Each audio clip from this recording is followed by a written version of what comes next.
Happy Thursday, y'all, and welcome back to another video.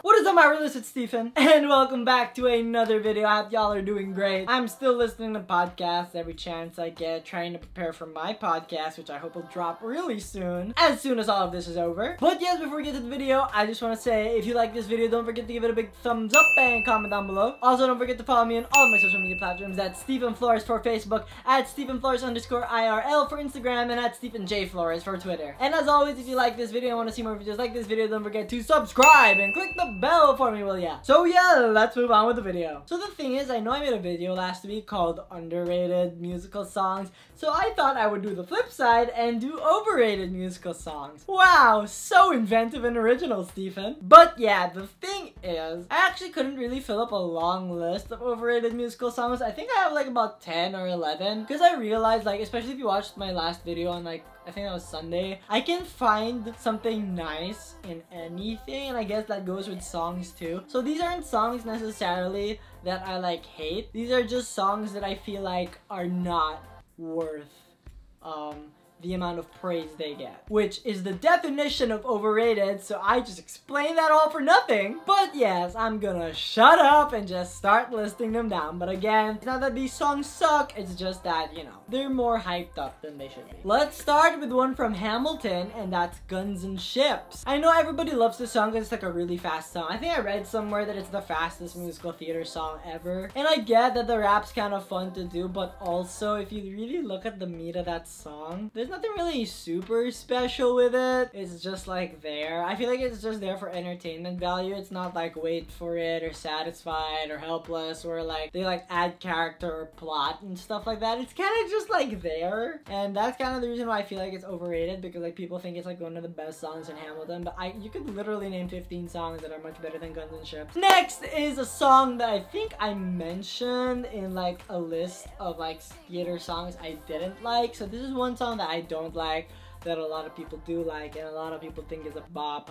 It's called I'd Rather Be Me. This is mostly because the rhymes in this song are like so bad. Like, remember when she rhymed bad with bad? Like, I still can't get over that. Also, it's just paced really weirdly. Like, it's slow, then it's fast, then it's slow, then it's fast. The only really cool part about this song is that when Barrett Wilbert Weed, or whoever plays Janice, performs it live, she's like jumping up and down towards the end, which is really hard to do while singing. I mean, like, I would think that's hard to do while singing. But yeah, it just never connected with me. I really feel like there are a bunch of better songs on Mean Girls that are better than this song. And like, honest to God, it's just so bad. And I don't get why so many people hype over it. I get that like it's an inspirational message or whatever, but it's not even a really well-written inspirational message. Next up is Sincerely Me from Dear Evan Hansen. I actually skip Sincerely Me like more often than I probably should, because like it doesn't really add anything for me. Like, it's just about how he's faking emails, right? And it's mostly like, I get it, it's a fun, happy song that a lot of people like, but then if you think about it, you could kind of cut it from the plot and there'd be no difference. You could literally replace that song with like a 3-minute scene. It would have the same effect. I don't know why they picked that specific scene to have a song in it. The reason why you put songs in a musical is because when a character can't say what they're feeling, they should sing it. The thing is, I don't see why that applies to the situation at all. It's just really not for me at all. Like, I'm sorry. Next is For Good from Wicked. I get it, it's a really good song. It's like the graduation song of every musical theater kid. But if you really listen to the lyrics, they kind of make no sense. Or not that they make no sense, but the imagery is kind of weird. Like a comet pulled from orbit as it's passing the sun, like a stream that meets a boulder halfway through the wood. Like, how does that show that you've changed for the I don't understand. And if someone could explain in the comments what the analogy is supposed to mean, can you explain it? Because for me, I do not get like why that's the analogy, like, at all. But you know, I get it. I get the hype surrounding it, because it's the one song in Wicked that's like really hyped up because it's the last song and whatever. I just feel like if you're gonna celebrate songs from Wicked, there's Dancing Through Life, Popular, Wizard and I, you know, all those, Defying Gravity, obviously. And it's just like, For Good's just kind of put with them because like I guess it's like an emotional song, but the thing is like it's not the best written song on Wicked. Number 5 from Rent is Take Me or Leave Me. Again, this falls into the same category as For Good, where like there are just a lot of better songs on Rent, to be honest. Like I don't know why Take Me or Leave Me is like more popular than I'll Cover You, when I'll Cover You is like the most like, is like so sweet and romantic and stuff, and Take Me or Leave Me is just this expression of like anger that like for some reason a lot of people connect with, and I don't understand why. I know a lot of people would probably think that I would, if there was a song from Rent I would choose that was supposed to be overrated, I'd pick Seasons of Love, but no, Seasons of Love is a good song, and like the imagery that that song gives out is really good. But for Take Me or Leave Me, it's just basically two women screaming at each other for about 5 minutes, and I was like, is this really the best song that you were gonna give to the lesbians, because they deserve a better song than this? Next up is a song from Frozen that I really do love so much, but then it is so overplayed, and that's Let It Go. I don't even have to go into a lot of detail as to why I feel like this is overrated. It's just that it's played so often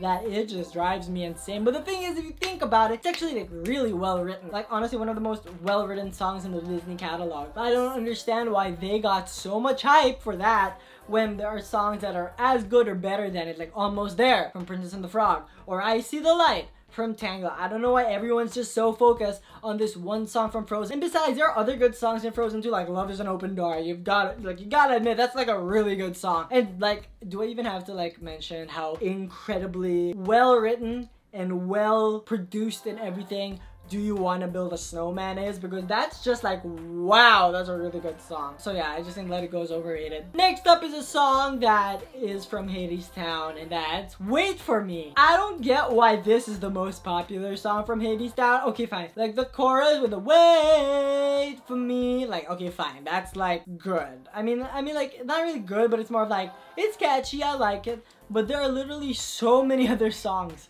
in Hadestown that deserve to be like up there as the best song, but like for some reason this is the song that's stuck with everybody. Like everybody identifies with him having to wait.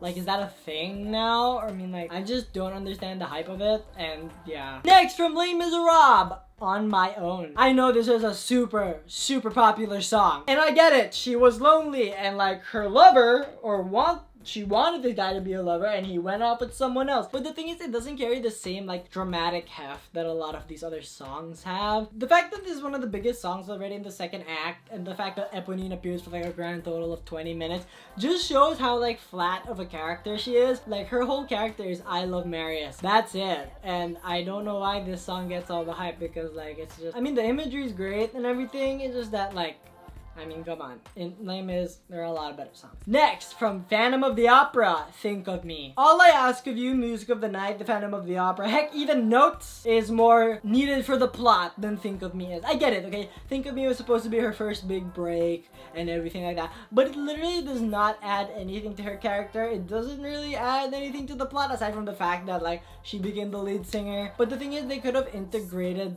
it better into the story. I feel like it's kind of just like there, and sometimes it gets misconstrued, I think, because like the lyrics are so good and like they convey so much emotion, but then when you find out that it's not even her emotion, she's just like playing some character who sings this song, it kind of takes away the magic from it, in my opinion. And lastly, we're going for a song in The King and I called Getting to Know You. If you really listen to this song, it's actually nothing special, and I don't get why it's so popular. Again, it's kind of the song that's just there. I feel like it just has a really nice hook, which is why people keep listening to it and loving it and all that. But like, if you really listen to it like really well, it's nothing that special at all, at least for me. I don't know about you guys, but like, I don't really find it that special. So yeah, that was my list of overrated theater songs. What is your list of overrated theater songs? I want to know about them. Comment them down below. And yeah, I'll see you guys on Sunday for our next video. Thank you so much for watching. If you like, click the subscribe and like button down there. My last video to my left and to my right, and down the description on my social media stuff. Like me on Facebook, follow me on Twitter, follow me on Instagram. Until next time, guys. See ya!